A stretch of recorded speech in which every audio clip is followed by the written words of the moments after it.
Hi, my name is Emil. I'm a Swedish hacker or researcher, or call it whatever. And I'm making this video because of the recent exploit in privs, which is a remote code execution. And we don't really know much about it yet because the guys that actually discovered it haven't published anything about it. It was discovered by this guy. I think it's pronounced Calvin Alkan, but I'm not sure. I'm sure he will forgive me. But basically there is a remote code execution vulnerability which gives unauthenticated users, which means everybody and anyone, remote code execution, which basically means that anybody can run arbitrary commands and take over the site and server. And in this video I'm actually going to show you how to do this. I'm going to show you how to find this vulnerability from basically from scratch, because like I said, this is the only information we have. They didn't disclose any information about this, so if you want to know more about this or use it, you have to research it yourself. So I'm going to show you today how to do that.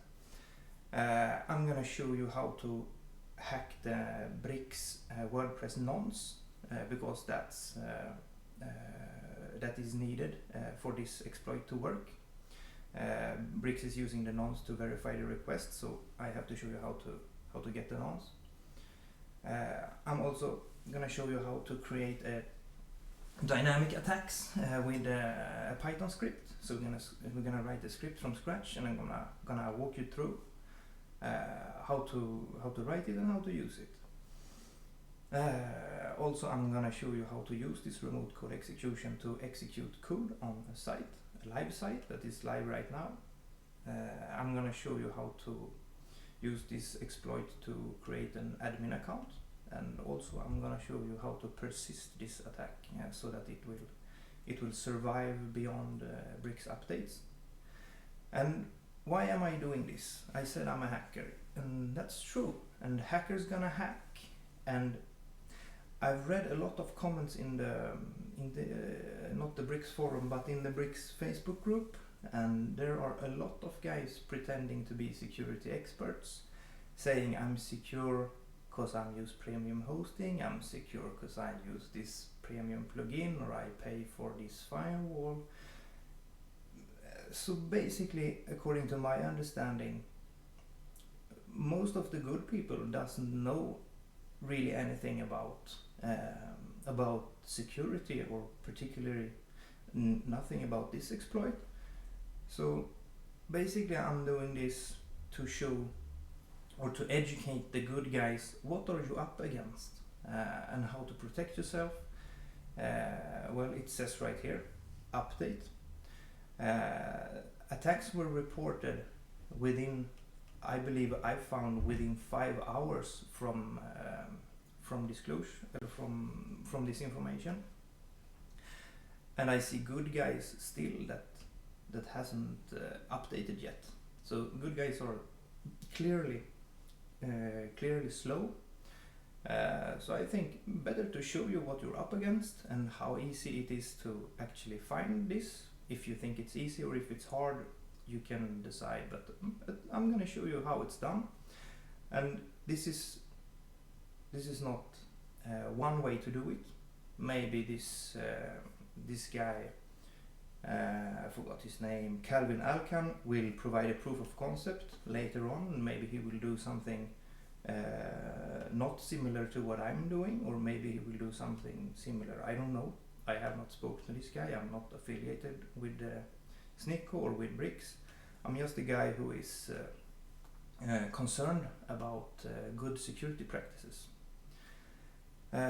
Also, I'm concerned about some advices that were given how to clean a site. I have yet to find any advice that will actually work. It's not an easy task to clean a hacked site. And perhaps after watching this video you might understand why it's not an easy task. I saw one guy that actually thought it was a good idea for the Bricks team to ship one button push update that is cleaning the site for him, and well, that's simply not possible. So I'm gonna shed some light on this matter. So we are starting right away with looking at the vulnerable site. It is on vuln.broteamer.io.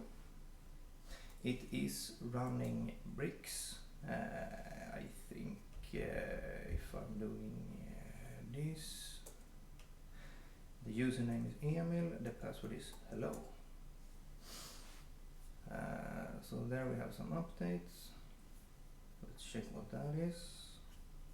Current version of WordPress is 6.4.3, and there's some themes updates, but the most important is here we already have Bricks. We have version 1.9.6, and it is telling us that we can update to 1.9.6.1, but we're not going to do that because we need this site vulnerable.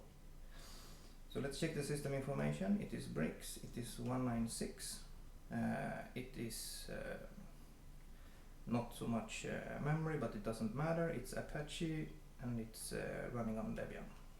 It really doesn't matter. The only thing here is that Bricks is installed. It is the current installed theme. I have no pages with Bricks. This is the default WordPress. I have no plugins. I have deleted the ones that came, and I am the only user, and I am the administrator. But we're not going to use this account, so we're going to log out. And this is the index page. So we are starting with the knowledge that there might be or that there is remote code execution, and that the version, let's take up Snicko again, vulnerabilities, Bricks. We know that versions up to and prior to 1.9.6 is vulnerable. Also we know that 1.9.6.1 is the fully patched one. So as the attacker in this case, we're just gonna start looking what's the difference. So we're gonna go to the terminal. I need a terminal. Let's take a new one and drag it over to this screen where you can see it. Let's make it a little bigger, like this.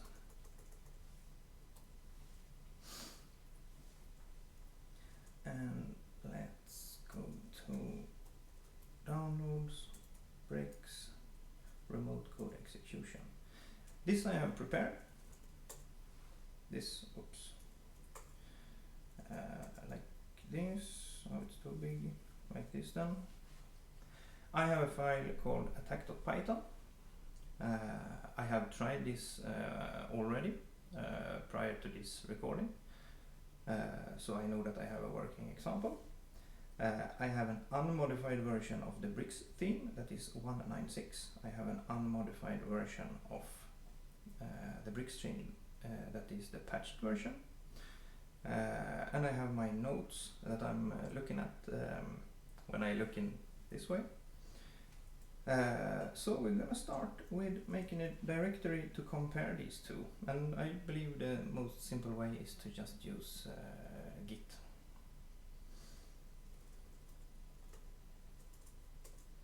Let's call it git diff. Let's go in the directory and init git like this. Let's go back and let's copy with the archive flag. I believe A is for archive. Let's copy all of the content from the 6 to the diff. If we go inside the diff, we can now see there are files here. And actually what I'm going to do, I'm going to go git status to show you that there are new files in this git. I'm going to add all of them. I'm also going to commit.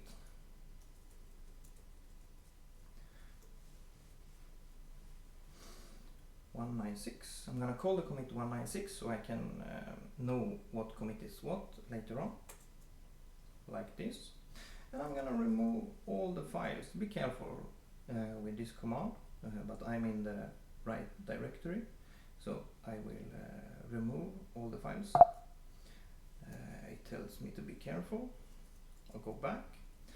And I do the same thing again, but I will do it with the new version. So I will copy with the archive, and I will copy the most recent version. I'll copy all files. I will copy them into the bricks diff. I will again go into the bricks diff, and now if I do git status, it will tell me all files that has changed. If I do git diff, it will actually also show me the difference in those files. So frontend light min.css is a CSS file that is regenerated probably, and really if we're gonna go out here and type git status again, we really don't care about changes made client side. If it's happening in your browser, it's called client side. If it's happening on the server side, like PHP, it's called server side. So CSS, JavaScript, and JavaScript is all run client side. This is running your browser, so if there is an added security check or something, the client side, we really don't care. We're not gonna use it. So we don't really even have to check these files. So we're gonna start checking files on the server side. To do this, we will actually do another commit and use another program or IDE for this. So we're gonna put git add everything. We're gonna commit it. We're gonna give it a proper description, 1961. I think that is the correct one, like this. And you see 15 files changed. So now we're gonna run this in my IDE, which is Visual Studio Code. We're gonna show it full screen. I'm just gonna check so you can see everything here. Yes, I believe you can see it. Let's check the first file. It's functions.php. What's the difference? Whoops, I was calling. We're not gonna do that yet. So we check the functions. So how are we going to know what is the difference? Well, I think it's convenient to open the timeline, and I can see my commits here. I see I did it 3 minutes ago. I did this 43 seconds ago. And this is me.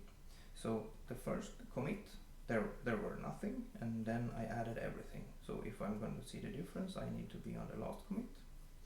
I can now see every difference. If it is red, it is removed. If it is green, it is added. And this means you see it's different strength of red and green. It means it just added the .1 here. And that's expected, because if you update the version, you need to set the bricks version. If it's set in functions, that's gonna be updated. So it's not concerning security here, so we don't need to watch this file anymore.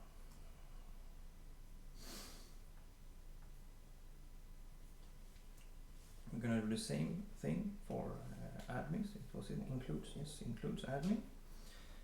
We go to includes, admin.php, show timeline, most recent, and you see I'm automatically scrolled to the right position in let's see, I don't see it anymore on the other screen. I have to move this and this and this, just to make sure you are seeing the same thing as I am seeing. Yes, right here. I am scrolled to the right position in this file, and I can see they have changed the name of an Ajax query filter. And changing the name will probably not change anything in security, but I also see down here behind, now it's behind my my image. If I do this, maybe you can see it, it's down here. I can see there are more changes, so I will scroll down and I will look at it. And I can now see that yes, they indeed renamed this function. Did they add anything or remove anything? Well, they did add things. In the previous version, they are getting a result from a query filter, and if there is a result, they send a JSON success. If in the new version, if they have a result and the result error is empty, they send a success message. So they have added an extra check for errors. We don't know yet if this is a security concern or if it's some other update that also just got updated, but we're gonna make a note of this because it's indeed an extra check. So I'm gonna bring up my notes and I'm gonna bring them to the right screen so you can see them. I believe, yes. I'm gonna make it full screen, and when I did this earlier today, I was here, so I have already taken some notes. You see I have not very much notes, but indeed I have some. I'm used to do it like this. I do a table, and I will call this 1.9.6, was it right? 1.9.6.1, and this is security related notes, and this was extra. Can I remove this column? Yes. Can I make it bigger? Well, it will probably expand as needed later on. So in file includes admin.php, was it right? I found that a function called query filter reindex. I'll type it. Query filter reindex. It doesn't really matter. It added check for result error. But as I said, I'm not sure if this is security, if this is really the security related, so I will not make a note. I don't think I made one earlier. I don't know, I didn't. So let's just continue and let's look at this. We have more files to check. This includes Ajax. It sounds more interesting. We're gonna see if it's true. We're gonna open the timeline, going to compare it. We're gonna end up on the first diff, and we see that here is a difference, and the difference here is actually a little difference, but not so much. They have a verify nonce, but the only change here is the way they wrote the code, and also I believe that the check in the version 1.9.6 that is on the left side is done with is not empty, and on this side it is used by double quotation marks, which is like a shorthand operator, and I believe it is using the is set, not the empty. But I'm not sure, and I'm really not concerned about that this is the security problem. I think this is just a more convenient way to write pretty much the same code, so I'm not gonna make a note of that.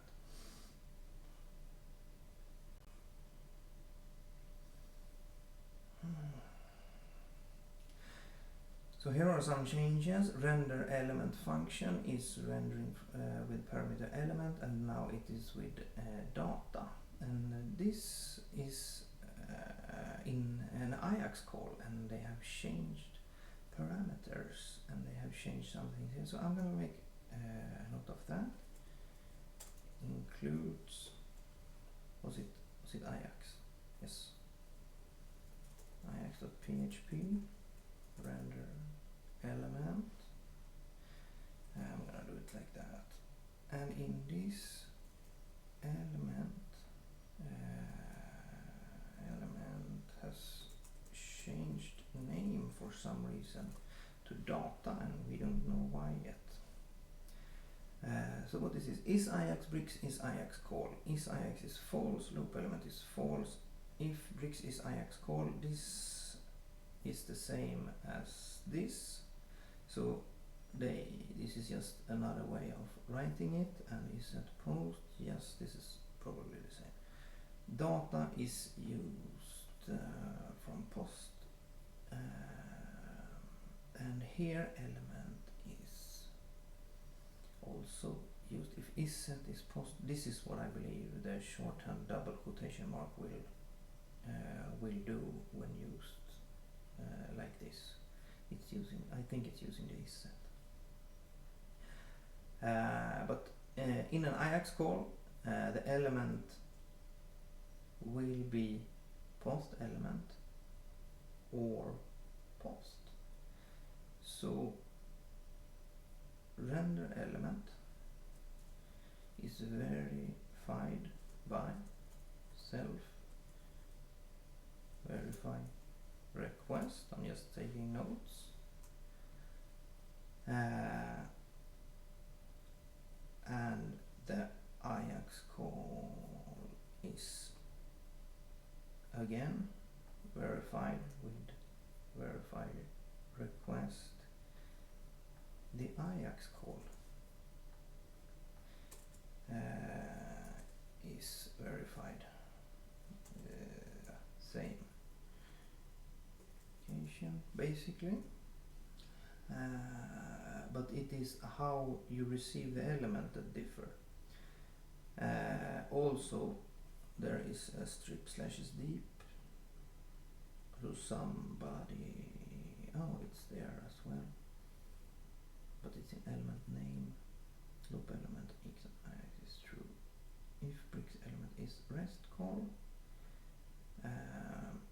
the loop element is set false, and the element is set to element. Okay, and this is actually not verified. So if it's an Ajax call, they will verify the request. If it's a REST call, let's make a note of this. REST not verified. What did we do in the new version? Let's check. REST API call permissions. REST API. Else if bricks is REST call, we don't do anything. This to me is a red flag. In this version we are not using the verify, and in this version it is completely removed. We'll also make a note of that. Rest is removed. Okay. Now I will have a potential security breach here. Potential potential, I think it's like that, potential issue in REST call to render element, and the key there is that it needs to be a REST call because Ajax seems that is verified. Permissions check in OPI render elements permission check. Okay, it is actually it has some kind of permission check. I'll take a note of that too. Verified elsewhere. We don't know yet. But somebody says that this is verified somewhere else. So for now we trust them and we continue. So this element, inte lika med name. Sorry, I'm mixing Swedish and English when I'm talking to myself. But I think if I talk a little bit, you can follow along and understand what I am doing, and it will be easier to understand and to follow. So element name it is completely removed in this, but I don't really think I don't think this is a security issue. Maybe it's just moved somewhere. So I'm gonna scroll down to the next one, and I am render data area into empty. It is just changed. They just changed how they wrote this code. It's probably not worth noting. Use loop element ID, where are we now? Render data still. If is array elements. So they have a lot of checks here. And they have less checks here. Why is that? If we go up, it is because they have defaults, right? They are setting things that were not set here. So here they are checking, and here they know. Makes sense. We don't need to do this. And the inline says it's just wrote a different way. This is empty, I believe. Yes, empty. So we have some notes from this file, some potential way to break in, but we're going to continue and take some notes, and when we have watched all the files, we're going to determine how to attack this site. So let's check. We're going to check the API. It's the next file, timeline 1.6. And they have changed the comment, so we really don't care. And here also in render element they have changed a lot of things we need to probably take notes. Includes api.php and also render element. I have noticed that this has the same name. Let's check it. Request. They get their parameters from the JSON params, and this is the same. It says it's changed, but it's just padding changed here. But these are some defaults set up. If not empty, data post ID, database set post ID. What is this then? Post ID, data post ID, LF false. And this is also from params directly, so this is no extra checking. It's just another way of writing the code, I believe.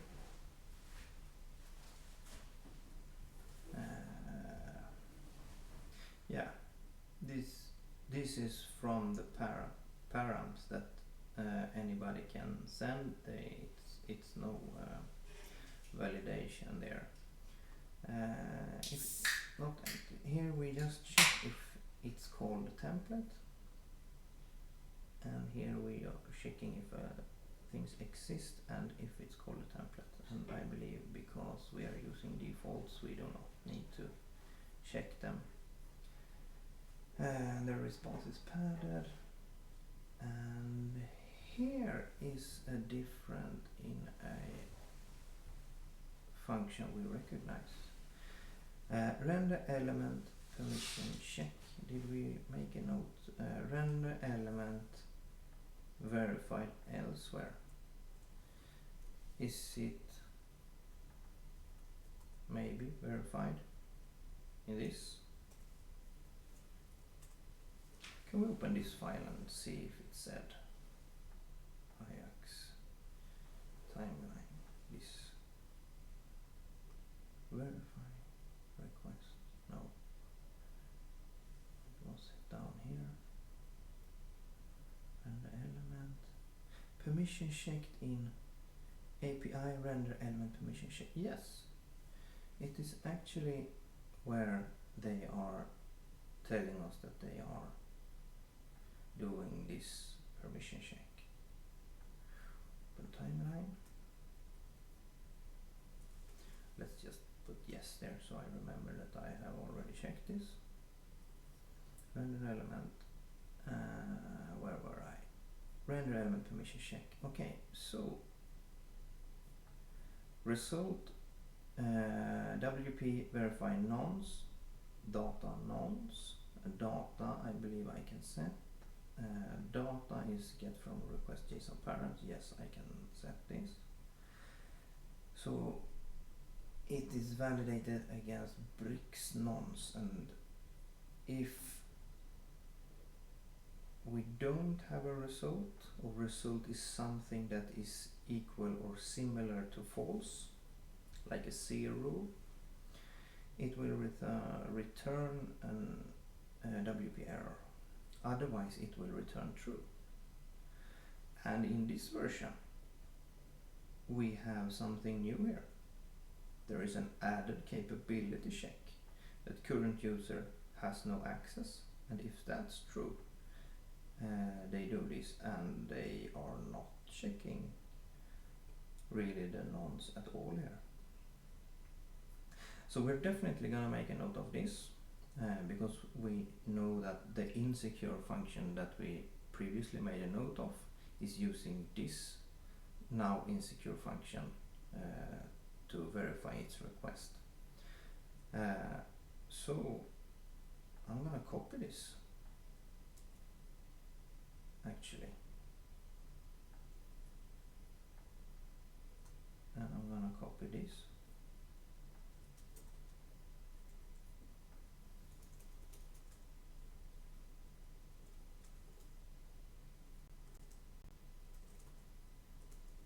Can I get what was it called? Bricks nonce?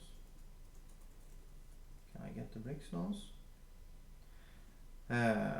Because if I can, I believe I can send whatever I want then. You see, this nonce is something WordPress is using not to do this kind of verification. That's not what it's for. It's for protecting against like cross-site problems. I don't remember if it's called CSFR or RF or something. RF. Is it resource forgery? Cross-site resource forgery, something like that. It basically means that if I'm logged in at my WordPress site and I'm visiting another site that is completely not related to my WordPress site, and on that site they publish a link that has my WordPress site's URL in it that says, for example, delete post id equals 1, and I click that, I will end up on my site on the delete page with the ID of 1, and if I have access to delete that post or user or page with the ID of 1, it will be deleted. So if we also put in the WordPress nonce, which is I think it stands for something like nonce is number used once or something, or it's supposed to be used only once, but WordPress nonce doesn't work like that either. It works with 3 different settings. It can either be false for an invalid nonce, the nonce is not valid. It can be 1. It means, I believe from the top of my head, that it is not so old. I believe WordPress is allowing like 8 hours or something, I don't really remember. And then it can be a 2, and I think 2 is the older one of these, so that maybe then it can be up to 12 hours or 24 hours or something. I don't remember the names, but I know there are 3 different levels, and the nonces are not used once, they are used within a time frame. So to check for a WordPress nonce like this, to verify a request like this, it's not what it's supposed to do, and probably that's why they changed it. So did I make this note or did I just talk? Yes, I made a note of it. Return current user cannot access builder.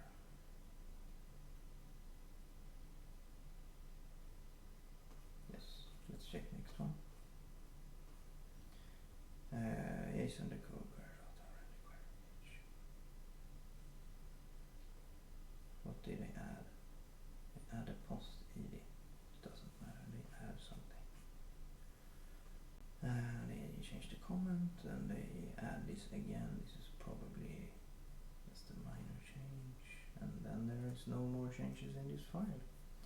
So let's check what they have in the next file. The next file is called builder, and we will go through it. It's this file, timeline, oops, and this, and we will see if this is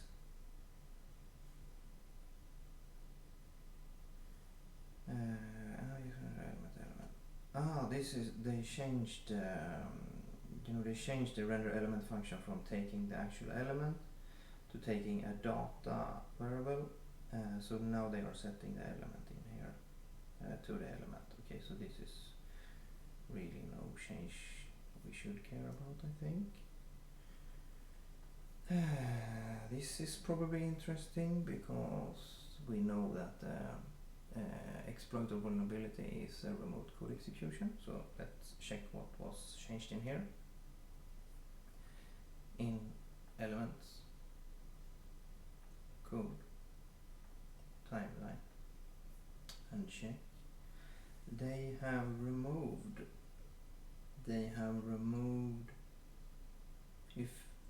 if the code is empty, return render element placeholder. They have removed the placeholder, so maybe the exploit is in the placeholder, but how can we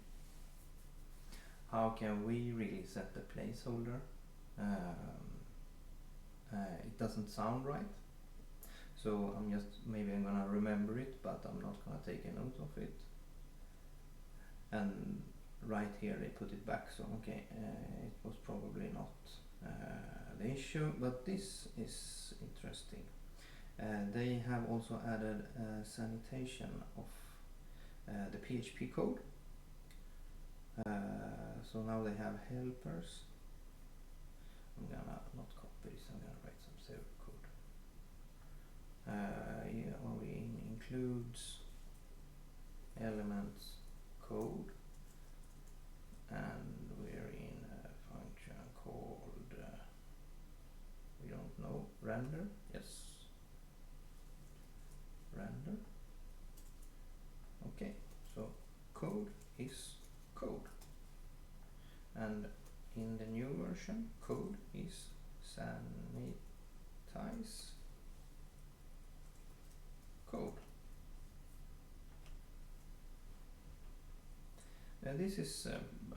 This might be security related,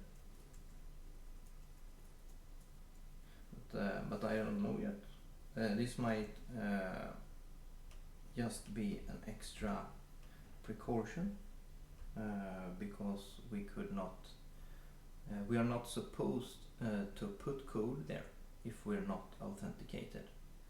And this sanitation check is done, I believe, for users already logged in and they are sanitizing code. It's not protecting against actually putting code there. But we're gonna keep the note. And I believe this file is done then. Okay, so this is probably the change they made in helpers. We're gonna take a look at it because we are curious. It's include helpers, not in elements.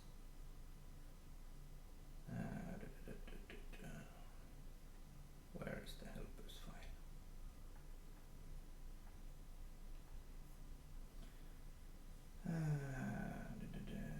They removed some space.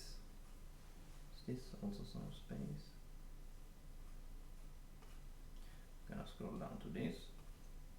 Here is the added section, sanitize element PHP code. It didn't exist earlier. So if execution allowed is, you can control it by a filter. It getting the settings from the database. Execute code disable. And I believe this is just a default. I don't think I have to research this function. I believe it will get this setting from the database, and maybe this is the default setting, I don't know. But it will store the answer in this variable, and it is properly named, so I can guess what it is for. If not execution allowed, return an empty string. Okay, so previous, if execution were not allowed, we still probably then just return the entire code. Also we are checking for capabilities. Do we have full access or do we have execute code access? We return the code. If not, code is set to empty string. And element data is get element data. It is get from the database, post meta content header foot. Get element settings from post meta. And it's either set or it becomes false. So if element settings code is set, code get code element settings value from database. Yes, this is actually what it seems like. If execution is allowed, this will probably become true then, and this will never return because execution is actually allowed. If it's not allowed, it will return an empty string. And this, if we have capabilities full access and execute code, we will return the code element as we were in the previous version, no matter what. And if we didn't have code execution rights, but execution is allowed, we are getting the old code from the database, from what I can tell. So maybe a previous user who saved code saved it to the database, and this check was all fine. And then a new user comes and maybe doesn't have this privs, so they get the element data value from, or the code setting code value from the database. Seems reasonable. Did I make a note? Yes. Code is not sanitized. So let's go and check these two. Query filters. Is it also Ajax related maybe? Query filters. Changes. There was some space added. And there was a comment change. And we are returning false, and we are returning an error message. Well, it doesn't really matter for me. We're returning false, we're returning an error message, also it doesn't matter for me. And I'm gonna do this, includes query.php. It's the next one. Here we have some more changes. We're gonna check. So post IDs from the database. Is it? Where are we? Prepare query was from settings. Okay.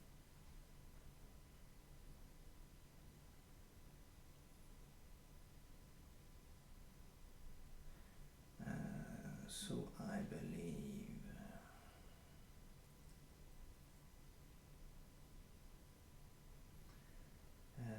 this is also a check for if execution is actually allowed.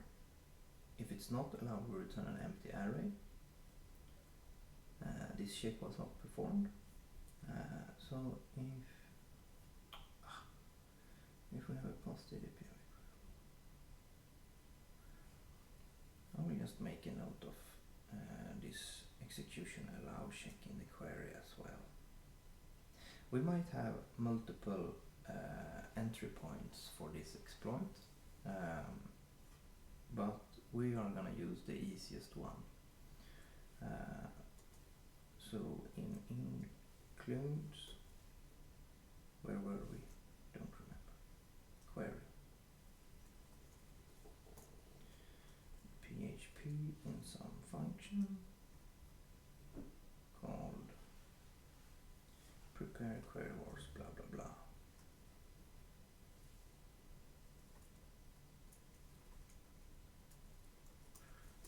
From setting. And it was a sanitation check. No, it was a code execution allowed check. No, allow check. Code is allowed check. Okay.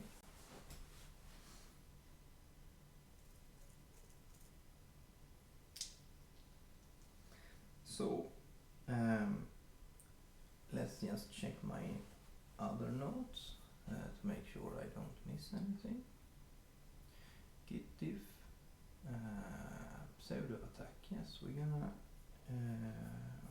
guess a little bit here because the real problem seems to be here with the rest call and that render element doesn't really verify. So can we see how Bricks is working? Yes, because we can set up our own site. I've already done that and I've shown a little bit of it. It's called vuln.blueteamer. So we're gonna go here and we're gonna pretend now this is our site. We just set it up because we want to know how Bricks works. So we're gonna check it. We're gonna log in. No, it was not. Hello was the password, right? Email. Hello. Yes. And let's create a page then. We add a page. We'll call it test. Don't save it. Publish. Edit with Bricks.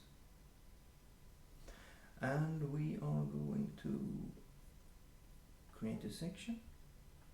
So we have the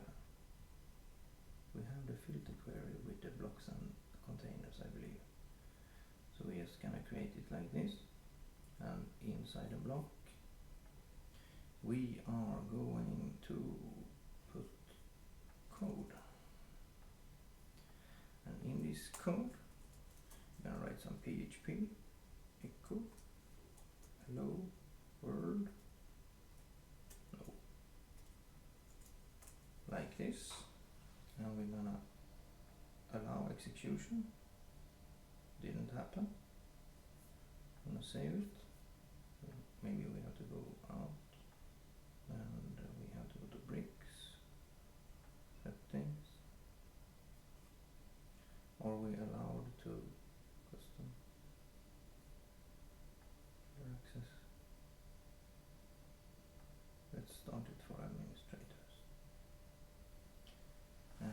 just so I can show you how to. The site was already vulnerable. I didn't have to start this. I just started this so I can show you how to prepare the attack from a real bricks site, because we don't have to make these things up. We don't have to guess. We just have to check how it is supposed to work. So if we go here again, I hope we can now put execute code. Now it says hello world. Okay, nice. So let's check. Let's clear this, and we're in the network tab, and we're reloading the page. And we're gonna go up a little bit to the render element, because if you remember, this is where we think we have the potential security issue. We don't know yet, but we think so. So we're gonna see how this works.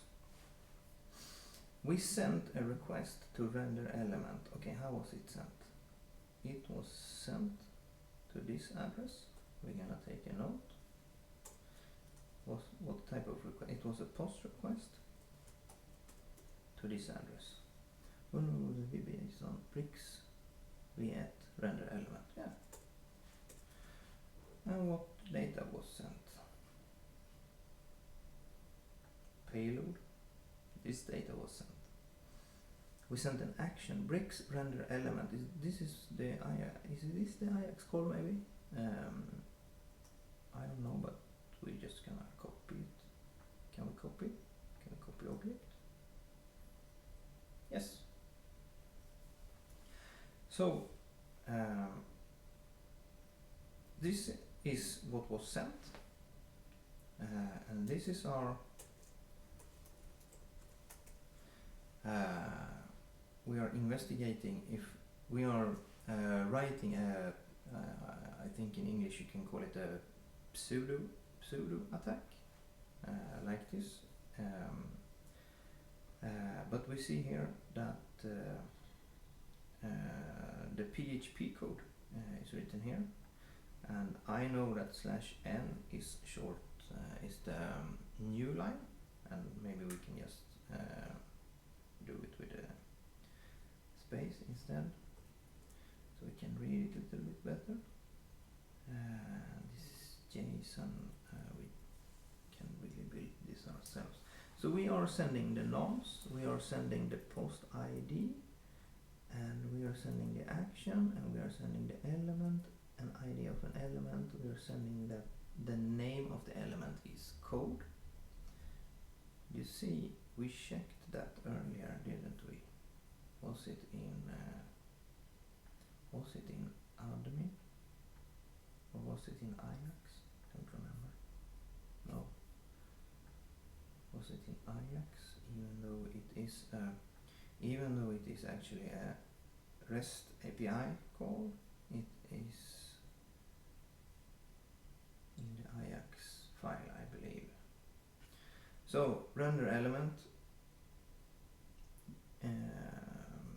if it's the REST call, we don't really care about IDs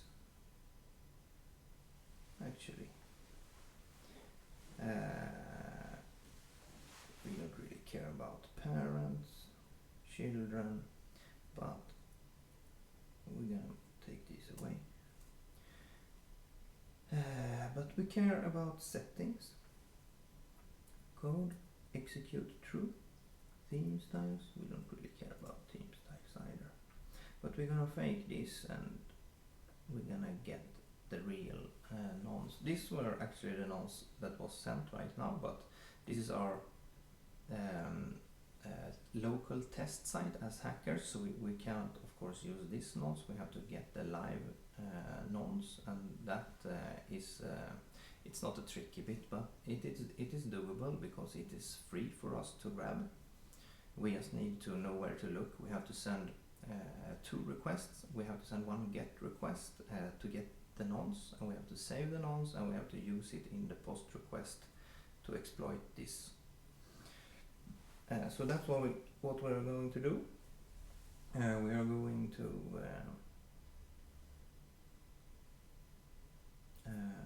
open up, when we do the hacking, we're gonna do it from Kali Linux. Let's see if you can see this, or if it just changes for me. No, I think you can see it. Let's log in. This is the attack, and yes, I have did some earlier this day. Let me clear, and maybe a little bit bigger so you can see.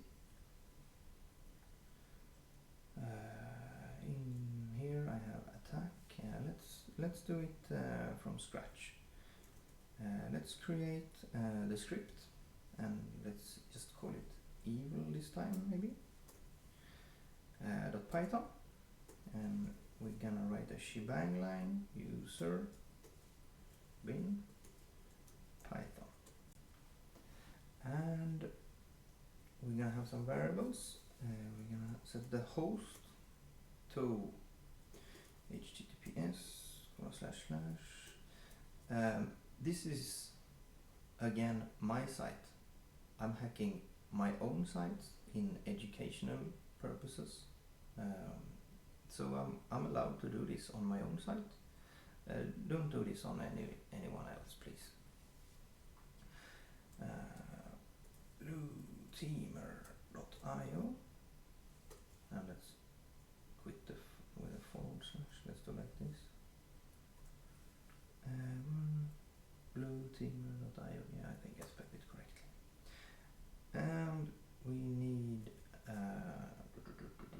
path to the REST API, and we have it here. It is actually this part. We got it from the actual site that we tested, so we know that this is the endpoint or the path to the endpoint that Brix is using. And we are building a URL that is host plus path. Okay. I think we can do that further down. These you can change, or probably not. This you can change. Evil command. Let's have it PHP echo.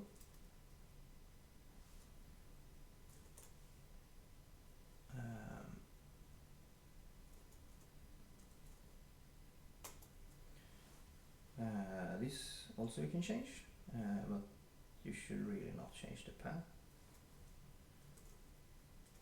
Don't change. Now we need the nonce. So let's do something like nonce equals get nonce from this host. Okay, so we need to write this function, and in Python to write the function you define it. Get nonce like this, and we are using the requests. I think we have to import requests. I think it's called like this. Don't hate me if I'm wrong. Let's try HTML equals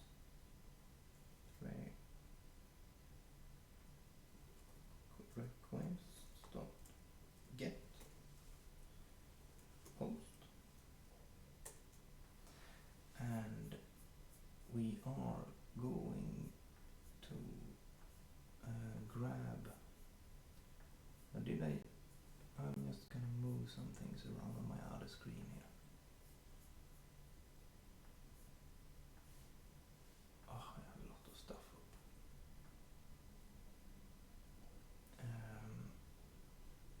Yes, we are going to create a. So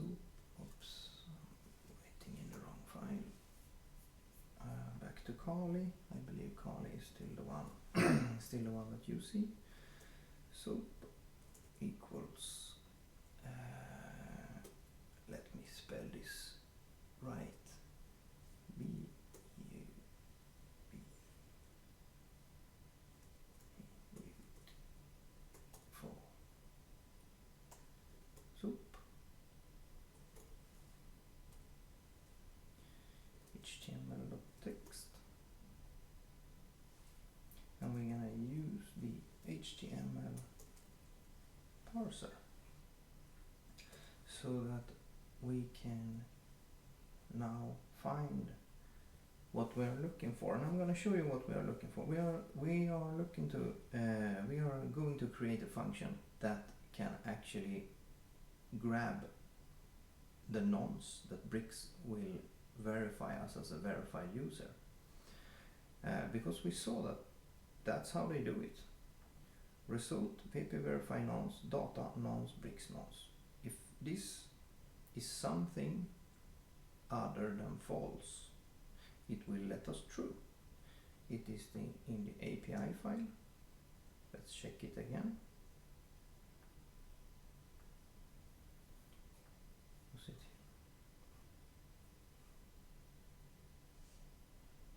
Here. So we are using the WordPress own verify nonce function, and if the result is something other than false or 0, it will return true. And this is the permission check. So we're going to hack that or bypass that with the help of some HTML parsing and some regular expressions, because this is the site that I'm going to attack. It looks like this. If I am also I can log out, so I am now browsing it as a regular user. This is the unmodified start page or index page. I'm just gonna bring up the code for it, and instead of scrolling, it's not so much. Actually, I can see it from here, but Bricks has its own object that is called Bricks data. It contains the Ajax URL, and this is nothing strange about that. Actually, I believe this might already be present. Well, maybe not default. So Bricks is telling us where to look for the admin Ajax, but also they are telling us what nonce to use. And is this a serious issue? Yes and no, because the nonce was never meant to be used for security purpose checking like Bricks is using it right now. It was, I believe I have already explained what it's for. It's for avoiding cross-site attacks. So if you are on the correct site, it will just verify that you were on the right site, you were the right user at that page at that time, and it's not supposed to be used to verify whether or not I have access to do this kind of job, or if I have no access.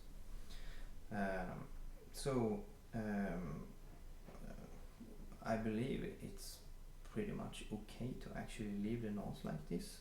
The error is using the nonce for verification. Because as I said, WordPress nonce, even if it looks on the name as it is used only once, it is not used only once, it is used within a time frame. So we can send a GET request to the domain, and we can get this with a regular expression, save it in our script, and we can use it to exploit the remote code execution. So this is what we are looking for, and it is present within body. Where is it?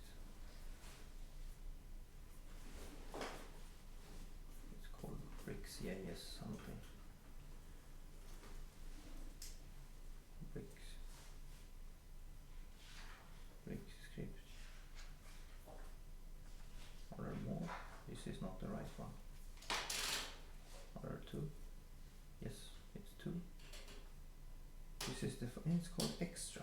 Okay. So this is bricks scripts JS extra. This is where we find the nonce. So let's go back to Kali Linux to perform some evil shenanigans. Let's call it bricks.js equals soup dot find, and we are looking for the ID. What did I call it? I already forgot. Bricks scripts extra. Bricks scripts JS extra. Bricks scripts JS extra. Well, we have to test this like this, and we can now use this to get the nonce.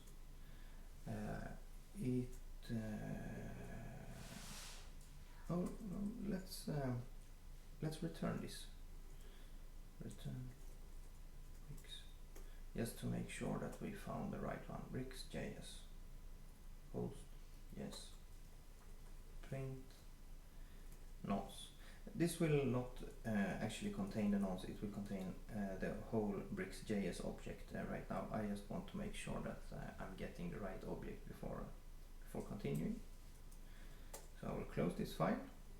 I will change mod to an executable for my evil.py. If I just quit out of here and do ls, you can see that my attacked Python is executable because it's green. Also, if I do this, I can see it is executable for all users, and this does not have the executable flag. So change mode, evil.py, like this, and let's run it and hope for no or not so very hard to correct errors. I did something. Get nonce, syntax error. Okay, wonder what I did wrong there.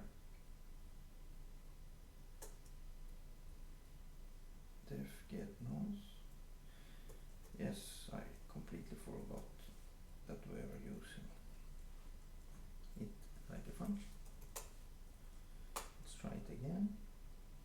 Wordpress and call. This is beautiful. So not defined. No, it is not, because I didn't import it.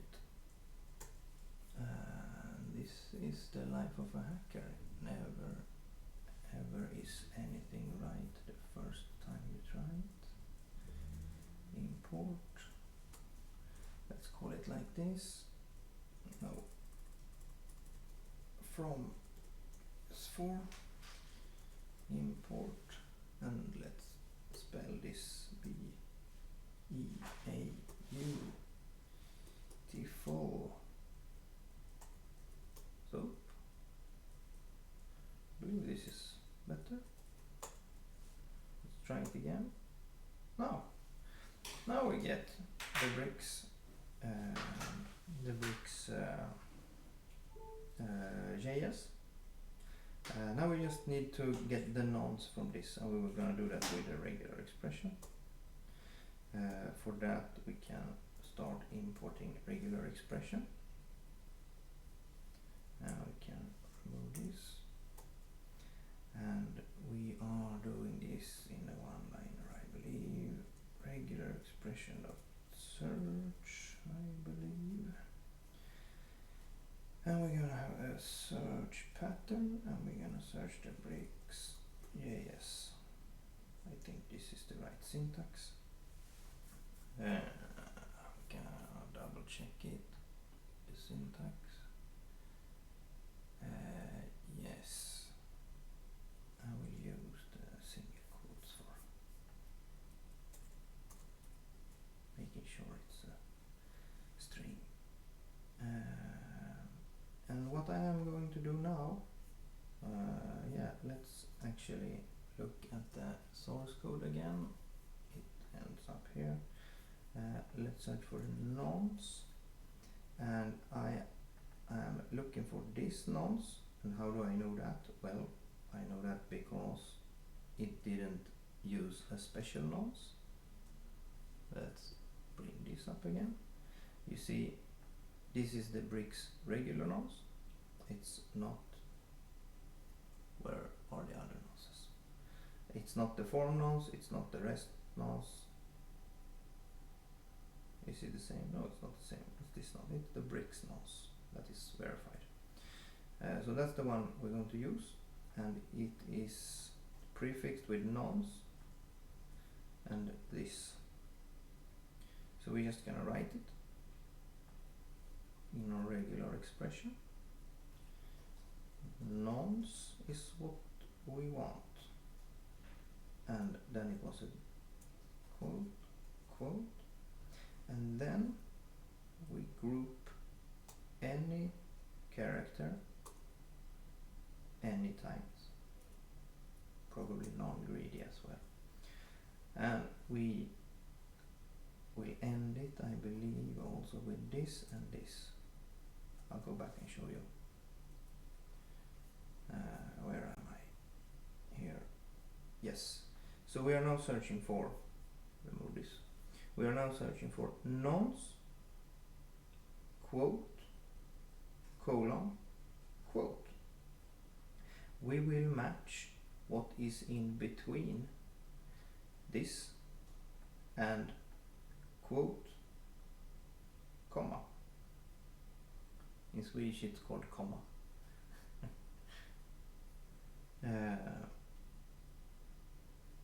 So I believe this will actually get the nonce we need. But I didn't spell it.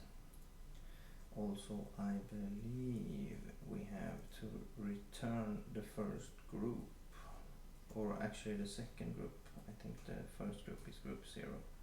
So return group 1, nonce, print nonce. Okay, let's try this. No, it didn't like me. So this is what's wrong here. Expecting string or byte object got a tag. Okay. Did I write text at the wrong? Let's put it and force it to be a string then. And try again. Yes. Now I have the nonce, and this is the correct nonce to verify the request to actually execute code on any bricks website. So we're gonna continue. I'm gonna update this. We're gonna say print attacking. Oh, we don't need the space, I believe. Attacking host with nonce. Okay, so we are still not attacking anything. We're just checking things here. Yes, so we are attacking our own site with the nonce from our own site that is publicly available to anyone without authentication. So let's continue. Evil. Let's actually build the attack object. Let's go. Let's go to Kali. I hope this is large enough so you can see. Let's call this evil object equals I'm doing this in a virtual machine, so yeah, this is the right syntax. So evil object, we actually saved what we need for our evil object in my Mac, in my notes. here. So we need a nonce, post id, action, and element.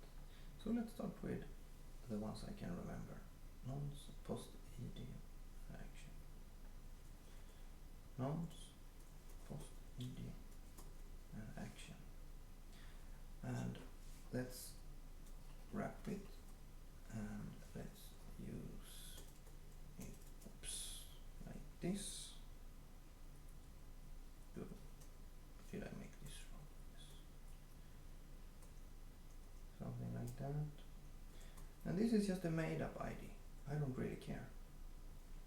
I think I can put anything here. Just to demonstrate that it really doesn't exist in the database, I'm gonna take a higher number. And the action was something bricks render element. I will check my notes again. Bricks render element, yeah, exactly that. Bricks render element. And the actual element is also an object. I'm going to take something to drink.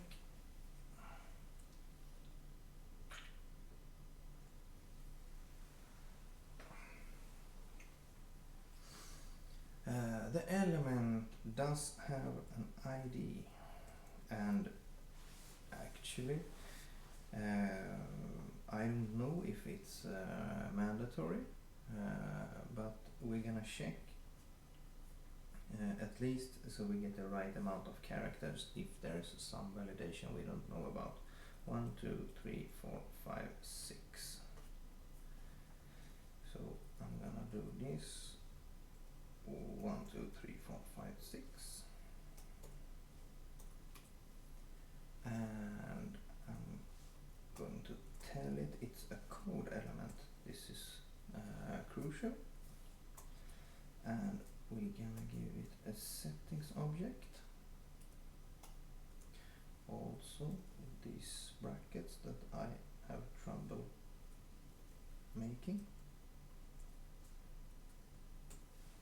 And the actual code sent will be extracted from evil code. Did I call it evil code? No, I did not. Evil command. That will not work. This is the right one.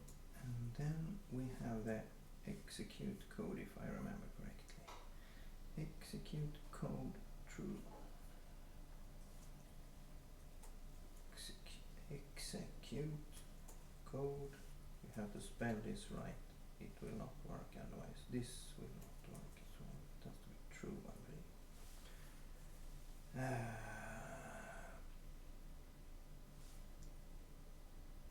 Let's try this.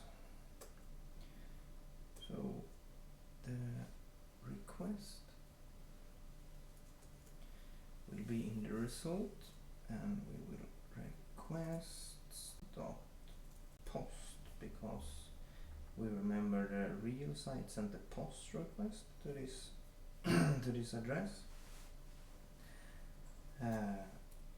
We are going to, I believe, the syntax is the URL first and the evil object later, but if we are sending JSON, maybe we have to tell it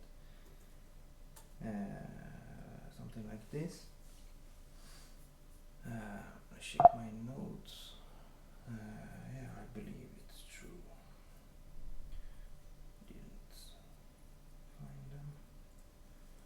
Print text. I believe this is pretty much what we need right now. So we have request, we have regular expressions, and we know it works. We have the PDP word. Command. Okay, let's try this. Yes. We have remote code execution, unauthenticated remote code execution. This is the proof. We sent the command, with PHP that did not say hello world. If we look at the file again, it did actually say PHP echo hello world and PHP. So PHP were obviously executed on the server, and we got the result back. And I will check my notes what I will show you next. Is it database?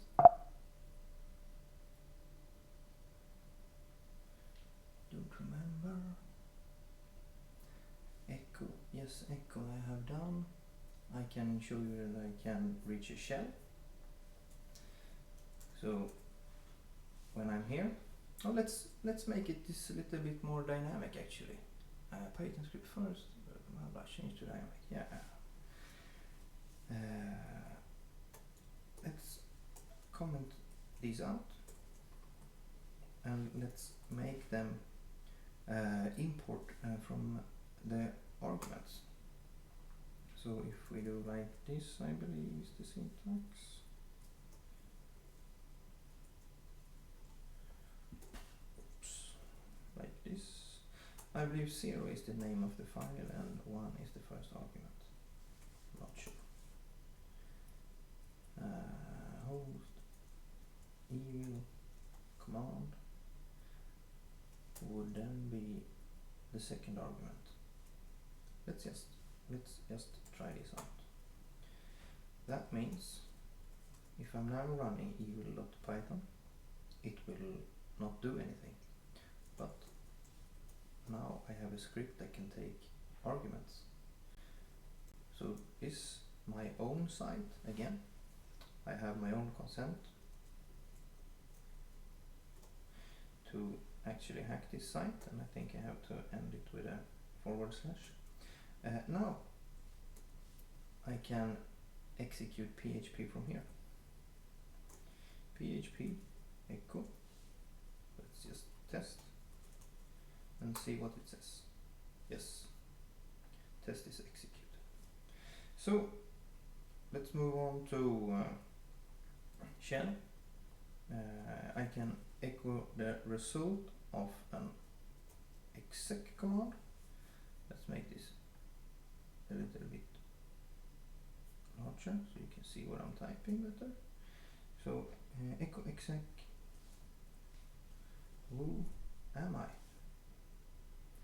And what is this? This is a shell command that will just tell you what user are you running this command from. So when running this command, I'm expecting to see something like www data or maybe Apache user or something like that. And that's what we did.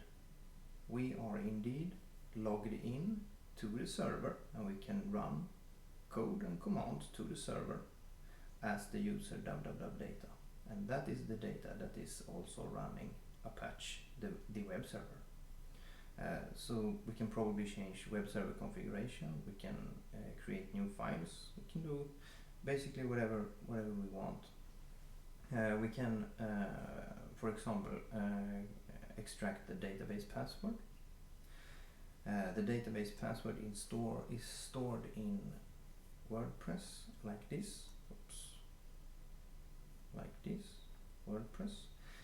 This is the GitHub WordPress master wp config sample, and it says that we define database user here.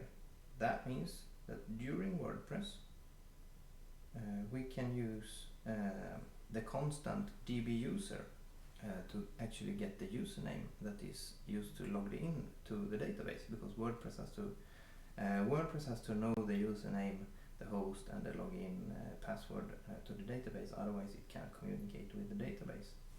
And since we have remote code execution, we can that too. So let's instead of execing this, just echoing the constant. Okay, so the database user of this vulnerable site is actually WordPress. It's the database user is called WordPress. We can do the same thing for the database password. If you don't know it is called password, you can check here again. It is called password. You can get the host, you can get charset, you can get all the keys, the security keys in this way. But let's continue with the actual password. Okay. So WordPress says to us that the user for the database is WordPress, and that password is wp-db password 1. And that's true, I know, because I installed this site earlier today. So indeed it works. We have remote code execution. We can use it to actually extract things from WordPress. So now I believe we're gonna go forward and actually create an unauthenticated new user with administration privileges. And we are going to use it this way because I have prepared that. We are going to use the remote code execution vulnerability to download a file and store it as PHP on the web server, and then we're going to execute the file, and that file is going to create a user for us. So this file I believe I put here, I'm not sure. Upload create user, yeah, seems right. So at a location I know as the attacker needs to know this location. We store a file, and they don't have to do it like this. This is one way of doing it. But we are storing a file. We are calling the file .txt because we want our web server to actually display the contents of it instead of running the code. And to explain this code, I will copy it and I will put it in one of my editors. Maybe I can do like this. What do I have here? No, not the diff. Vim evil.php. It's an empty file, yes. So we start with starting PHP. We require the wp load.php file. I will not go in further detail what this is, but it basically loads WordPress for us. Even though we are really not inside WordPress, we can do this. And then we tell PHP that we want to use the global object that is called wp-db for database. And yeah, we not need a user ID, but we are using 3 variables, one called user, one called pass, and one called email. And we are getting get parameters that is called user login, and this again are the double quotation marks. That means if this is set, this is what's used. If it's not set, this is what's used. So if I access this file and I do not set the user login parameter, the username will be hacker. And if I don't set any password, it will be just password. And the same thing with the email. And then we have the PHP to create a new entry to the table. We are inserting into WP users, and if we search the web for this, like this, create WordPress user, blah blah blah. I visited this already just to make sure I'm doing the right thing, but I didn't do it exactly like this, because here it says add to the users table, start with the ID, pick a unique number, blah blah blah. I didn't do that because I want it to be auto increment. I do not want to hit a user ID that already exists, because that will generate an error if I don't do a duplicate. But I believe user login, user pass and email are the ones that are mandatory, so the rest we are not going to use. So where were we in Kali? No, we were in the terminal here.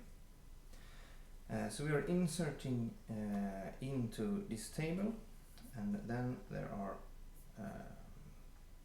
what's this called in parentheses, I think, in English. We set the user login, user pass and user email with the values of user, MD5, password.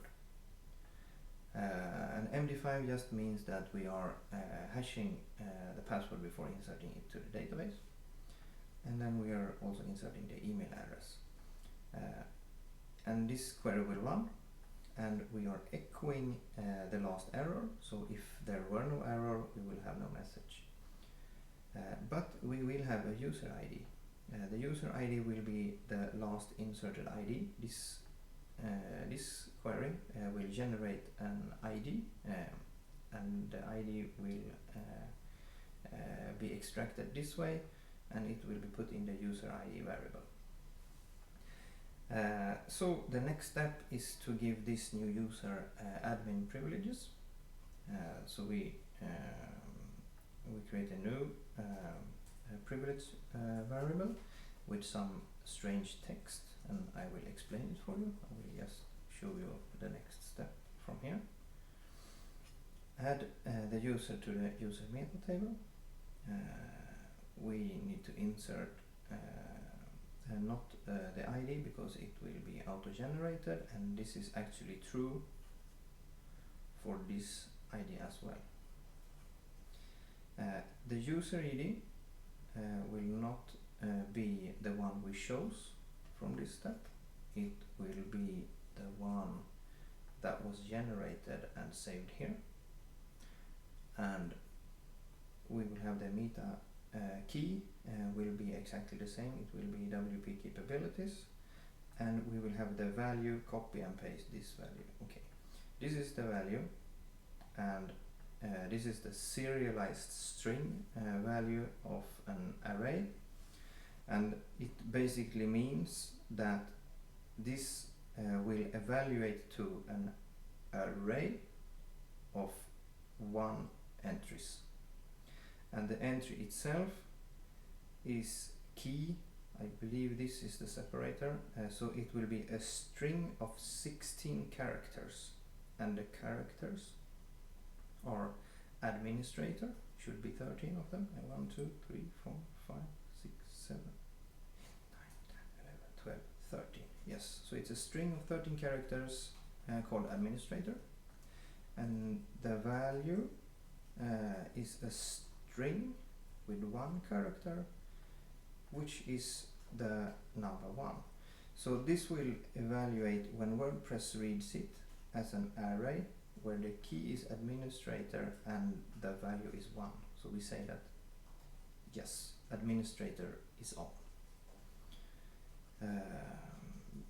Pretty much it.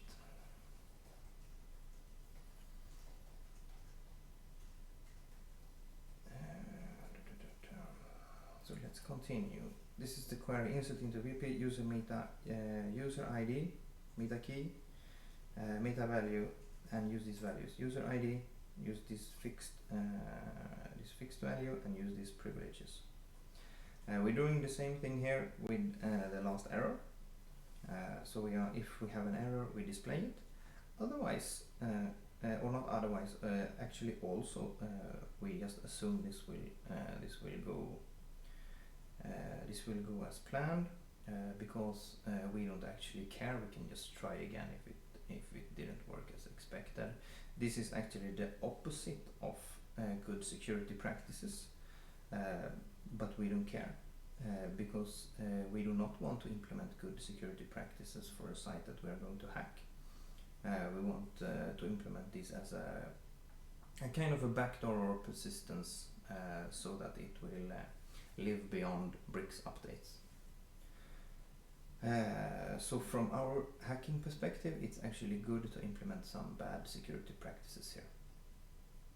So we're just echoing out what user we created and what password was, because I know from experience that I can write it in 1 second, I can press my return and then I forget and it's gone. Also we display what user ID we created. So this is the file. It's uploaded to a web server that we know of, somewhere here. Oh, somewhere here. Yes, here. And we are now going to use our remote code execution exploit to insert this PHP file to the web server that we have no users to. So let's go back to Kali and do our shenanigans here. evil.python. You think I can type this? https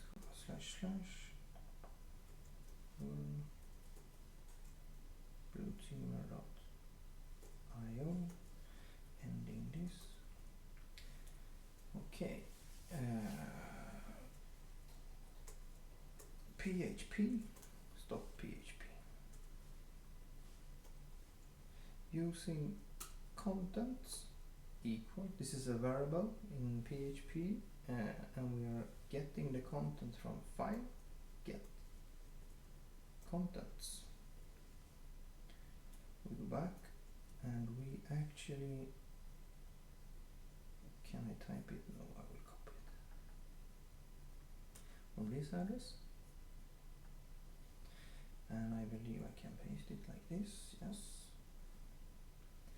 So we are creating a variable called C file get contents. Yes. Now we need to file put contents. And what contents do we put? We put it to a file. We want it in our root folder of the web server. So if we can guess, and if we don't want to guess, we can continue to exploit the remote code exploitation. But now we can guess, or at least I know that the root is at, how do I remember this? Or HTML, I think. And let's call it evil user.php. And let's give it the contents of our variable C. And let's echo yes.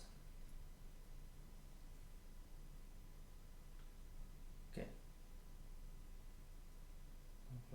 It's the right, yeah, we own this site because now we're uploading shit to a site and it is the right site. Yes. Yes. Attacking this site using these nonce. You said yes. Okay. This doesn't mean that we can actually log in yet. It just means that we put our evil file so we can access it from our web browser. Let's go back. Let's open a new tab. Let's surf here. I believe now we can do evil user PHP and nothing more. Created admin hacker with password and ID of 2. So let's try this. Let's open a new vulnerable site. Let's go to WP admin. We're prompted with login. Let's log in with hacker. password, and we log in. So now we are logged into the site. You can see users. We have created this hacker user. We have administrator privileges. We have full builder access. We can execute code, and we can bypass maintenance. So now we can do pretty much anything we want. This WordPress site is now ours. We can, for example, go to the pages, and we can create our own new page, or we can go to this edit with bricks, and we can edit this, and we can write more PHP code in a more convenient way than executing the remote code exploit. Echo more. Yes, we could just do like this. So we can see that it actually works. We can save it. So this site is now completely compromised. If we update bricks to 1.9.6.1, that is the fully patched version, we will still have the evil create user file in the web server root folder. So we can still continue to create administrative accounts no matter what updates. So now this site has to be cleaned. This site doesn't have to be cleaned by a professional because the file is called evil. But I could have put whatever I wanted there actually, and also I didn't have to call it PHP. As we saw earlier, I can execute commands to the command line as www.data, and www.data usually has privileges to edit the web server configuration, at least for the site it is running. So we could theoretically at least here add more file extensions to the PHP. Also I can alter file endings if I do something like I don't know if I can do it here without it executing. Let's put it in comment. I could do something like exec. Am I going to show this? No, I will not show how to do it. But what I'm trying to say is that I can alter the web server configuration to treat, for example, a GIF like a PHP file, or PDF like a PHP file, or something other, maybe not so common. So you can not really just search for PHP files like the bricks team suggested here. I wrote to them and I told them about some more tricks an attacker could use to bypass their cleaning routine, and they have actually updated this site as per my comment. It is not perfect, but it is at least better now. No, this is the old one. No, this is updated one.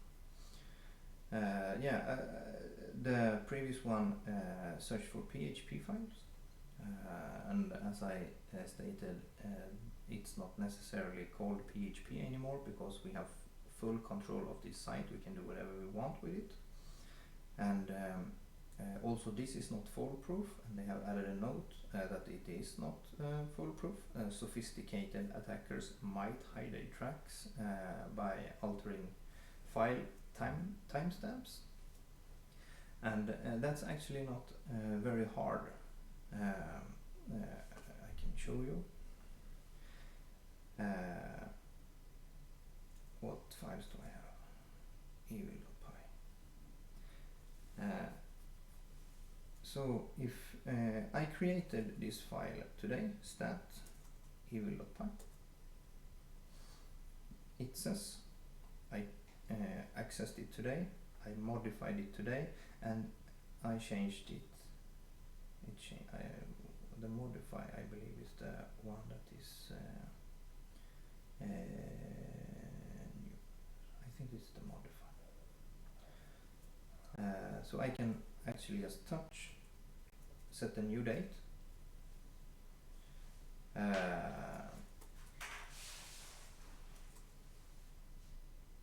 And this is the now last edited the 1st of January.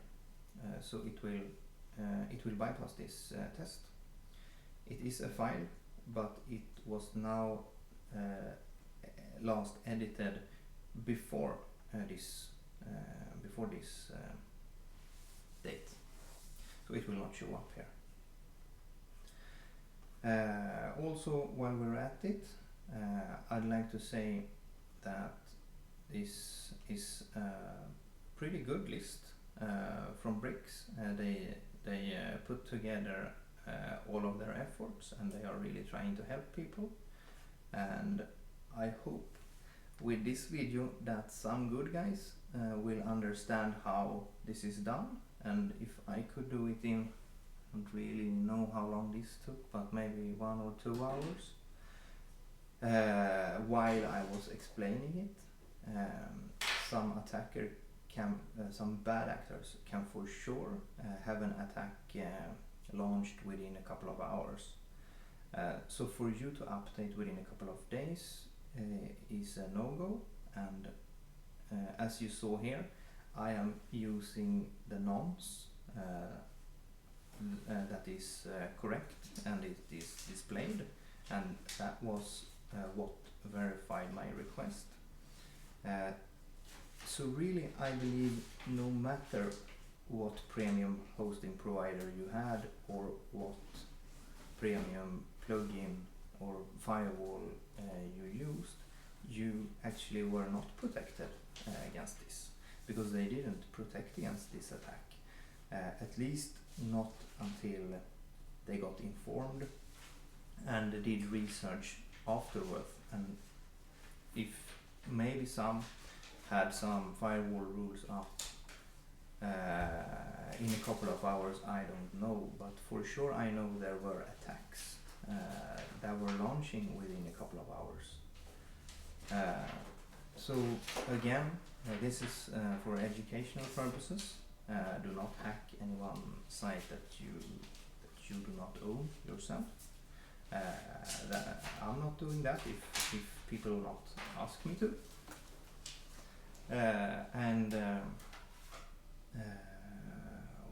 Did I have something more? Yes. This, as I said, it's a good list, but this is just some basic stuff. It says here additional steps. This is important for all scenarios. And then they tell you to set folder permissions to 755, and they tell you to set file permissions to 644. And ask yourself, do you really need these permissions? I have never been in situations where I need any file to be worldwide readable, pretty much. Not in this context. When we're talking WordPress and files.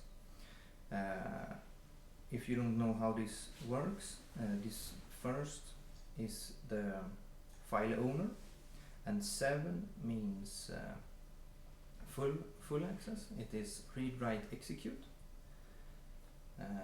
5 is it read, write.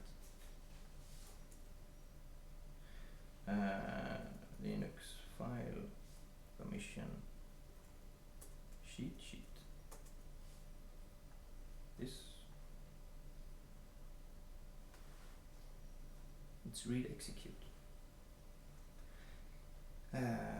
So yeah, here is it better explained here. This is the owner. The first 7 is owner, and the second number, as per Brick's recommendation, was a 5. It is for the group ownership, but also for the for this third, it is for others. we don't know others. Others means everyone. Everyone with a user. We don't know everyone. And we just told everybody to set permission 5 to everyone. Permission 5 is read and execute. If we look at the files, we just told everyone here, or not we, Bricks just told everyone to set file permissions for files to 644. 6 is read-write. That means that the owner can read-write. Seems fair. 4 is a read. Does everyone really need to read access to my files? No. My answer is no. They don't. They should probably have 0 access. Also should be stated here, this didn't say anything about files outside of these folders, but of course if you're gonna set these permissions, you're gonna set it to all the files. For example, WP load that I was using earlier is not within any of these 3, and it also needs this permission if this is the permission you're going to use. But WP config is also present at the same level as WP load, and WP config is really critical that it has a 0 at least here, probably here too, because we really do not want anyone else to read our WP config, and it's not stated here. And I think that an experienced sysadmin really doesn't need this help, because they know who is the file owner, who is the group owner, and if we don't have a group owner, well, set it to 0. We don't need 4 permission or 5 permission if we don't use the group owner. If we are just using the file owner, for example. So we don't really need to set more permission than we have to. And I don't know if they mention anywhere else that it's really important that this file does not have this file permission. But it's worth mentioning. And also, I don't know if I said it, but I saw some guy asking for some place to discuss security related matters, and I saw another guy turning off all notifications due to too many security related matter questions. So we have created a Discord server that we only will speak about security. So we don't make any money from this. People are there to answer your questions for free to a reasonable extent. So for real, if you are concerned about security, which you should, you can connect to our Discord. I will be there, and maybe some of my friends or colleagues. I don't know yet, but I think so, and maybe other people around the globe that actually know something about security may be there and answer your questions. But I really want to put an end to the ones that are supposed to be security professional and put up comments like I use this security stack, it is paid and it is the best, and I was secure because I did not get hacked, and the reality is they were just lucky, or they actually did patch it before the hack got out. And again, I want to say that I'm not affiliated with Bricks, and I don't know this Calvin Alkan. Never talked to him, and I have no idea if my way of exploiting this was the way that he think that this will be done. because it's not disclosed yet here. But I believe they might do it soon, because now this video is out, and I think it is a balance between is it good to keep it a secret? Well, yes, for some time, but it became very obvious to me with all these comments and posts that people think they know security more than what they know. So we have to talk about this. That's why I'm making this video, and I hope, as I said, I hope it helps more than it damage, and I believe it caused pretty much no damage, because the bad guys already know this. The ones who clearly doesn't know enough about security are the good guys trying to helping other good guys. So we need to keep the good side of this educated. As you can hear from the name, I said in the beginning of this video that I'm a Swedish hacker, and of course there are good hackers, and hackers gonna hack. That's what I'm doing, and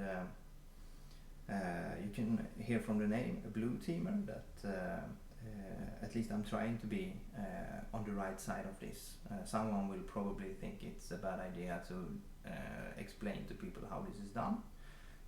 But as I said, I believe we really need to educate the ones that is trying to help other people, because I've seen so much that is simply not true about security these days. I don't know what I think I'm gonna I'm gonna start to just cut the stream here. Okay, see you guys. Maybe we see you on Discord.